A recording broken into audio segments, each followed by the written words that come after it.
सभी जगहों पर पूरी की पूरी पहले की तरह की फिर से उसको तैयारी की जा रही है, देख करके कि भाई अब इसको डिले नहीं करना, इंतजाम करके रखना। अगर कुछ भी हुआ, अगर कहीं ऐसा बढ़ना शुरू हुआ तो तत्काल उसका ट्रीटमेंट होना चाहिए। लेकिन जो हमने आपको कहा कि हम लोग ये देख रहे हैं कि जल्दी से जल्दी पता चल जाए कि भाई ओमिक्रॉन का है या ऐसे ही कोई और मामला है। लेकिन एक बात जो दिखाई पड़ रहा है कि बाहर से जो आते हैं ना, उसी में ये सब मामला दिख रहा है।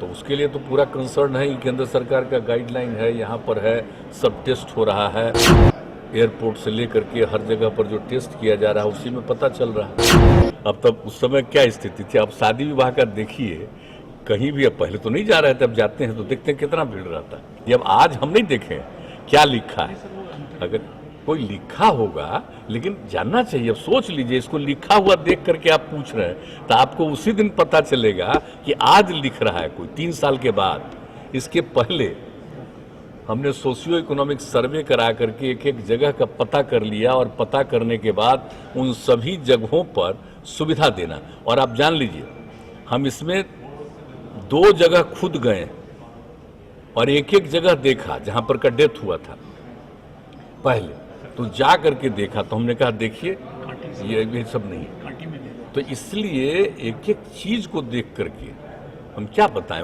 किए हुए हम लोग।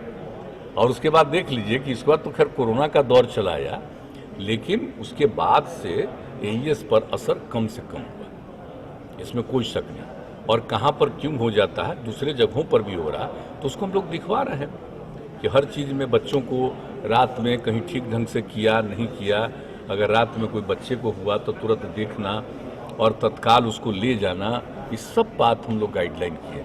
तो मेरे ख्याल से आपसे हम आग्रह करेंगे कि आप दोनों बैठिएगा और बैठ करके एक बार आप लोगों को बता दीजिए वो क्या निकला है, पूछ रहे हैं हमसे। तो वो तो अभी कुछ मंत्री लोगों ने स्टेटमेंट दिया है कि रोड पे नमाज ऑफर करना बैन होगा। यहाँ तक कि यहाँ भी आपके मंत्रिमंडल के कुछ सदस्य ने बोला कि बिहार में भी ऐसे ही रोड पे नमाज ऑफर होना बंद होना चाहिए। What is your reaction? ये सब कोई मतलब है जी? कौन कितना करते रहता है, कहीं कोई पूजा करते रहता है, कहीं कोई गाते रहता है, ये सब कोई इशू है? अब अपना अपना विचार है, हम लोगों का यही सब विचार है। हम तो सबको मान करके चलते हैं इन सब चीज़ों को कि हाँ सबको करना चाहिए। अभी जब कोरोना वाले में हम लोग गाइडलाइन दिए थे, कोई बाहर जा रहा था, बोलिए तो कहीं इधर उधर नहीं जा रहा था। जो भी गाइडलाइन किया गया था तो कोरोना में तो सब मान रहा था। अब पता नहीं किस बात को लेकर के कोई बोलता रहता है। तो इसमें तो हम लोगों के तो सभी लोग हमारे लिए एक समान, और सबको ध्यान रखना चाहिए, अपने ढंग से ध्यान रखना चाहिए। लेकिन इन सब विषयों पर कोई चर्चा करने का क्या मतलब?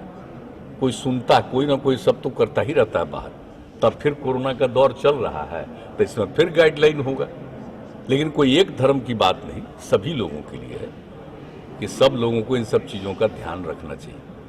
कहीं पब्लिकली बाहर बहुत बड़े पैमाने पर, तो अभी तो उस तरह का कई तरह की दिया गया है ना उनको अनुमति। लेकिन अब इस बार तो जान रहे हैं शादी विवाह में कितना, अब तब उस समय क्या स्थिति थी, अब शादी विवाह का देखिए, कहीं भी अब पहले तो नहीं जा रहे थे, अब जाते हैं तो देखते हैं कितना भीड़ रहता है। तो जाते सबको कहते हैं कि जरा मास्क उसका प्रयोग करवाइए, तो एक अलग बात है। तो इसको क्या कीजिएगा, ये कोई एक कम्युनिटी की बात नहीं। इस तरह की फीलिंग तो आमतौर पर लोगों के मन में होता है। तो इस सब बात को लेकर के कोई इशू बनाना, कोई मुद्दा बनाना, मुझको नहीं पता है भाई क्यों इस सब चीज़ का मुद्दा बनता है। हम लोगों के लिए तो इन सब चीज़ों का कोई मतलब नहीं।